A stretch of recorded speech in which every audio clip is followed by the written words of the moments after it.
we see everyone, and everyone sees one another. And we see what we have, we see what we're part of, and we are restored to our faith and in turn restored to God.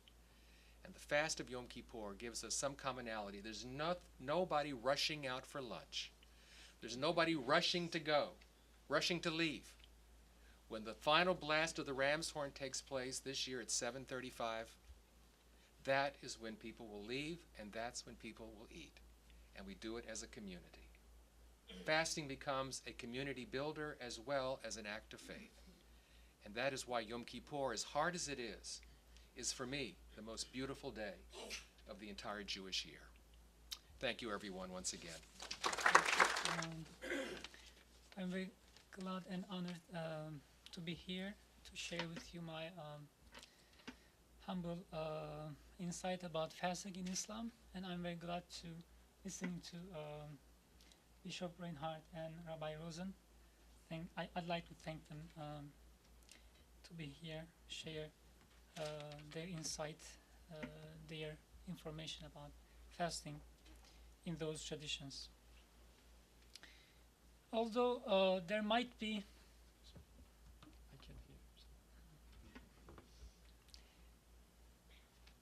many things to say about fasting in Islam, I'm going to provide a brief outline about the topic.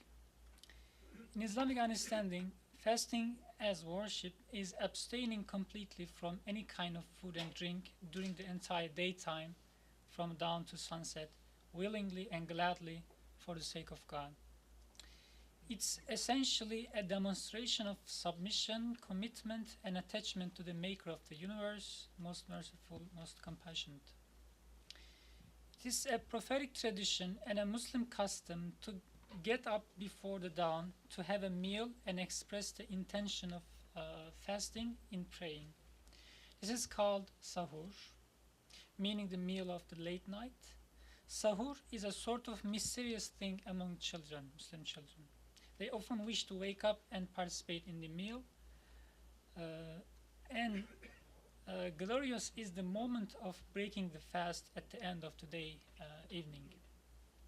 This is called iftar, undoubtedly the most special part of the worship. Fasting can be voluntarily performed except on the days of religious festivals, though to fast all days of a month other than Ramadan is not appreciated in religious terms. It's only Ramadan to fast the entire month. It is a prophetic tradition to fast on Mondays and Thursdays of any month. A prophetic tradition also teaches that the most valuable attitude of fasting is that of the prophet David, King David, in other words, peace be upon him, whose habit was to fast every other day, which is very hard, and I haven't encountered any Muslims going that way. Ramadan, the 9th month of the lunar calendar, is a special season of fasting as well as of other spiritual practices. O you who believe, Quran addresses, fasting is prescribed to you as it was prescribed to those before you, that you may be mindful. Due to this divine command, fasting during the entire month of Ramadan is a religious obligation for those who are eligible. By the following verse, elderly and sick people who are not able to fast, as well as travelers, are excused. Also exempt are women who are pregnant or nursing their infants. Those who have no chance to make up the missed days should endeavor to feed the poor in place of fasting. Although not prescribed to children, they can fast in hoping to be rewarded. This is for your question.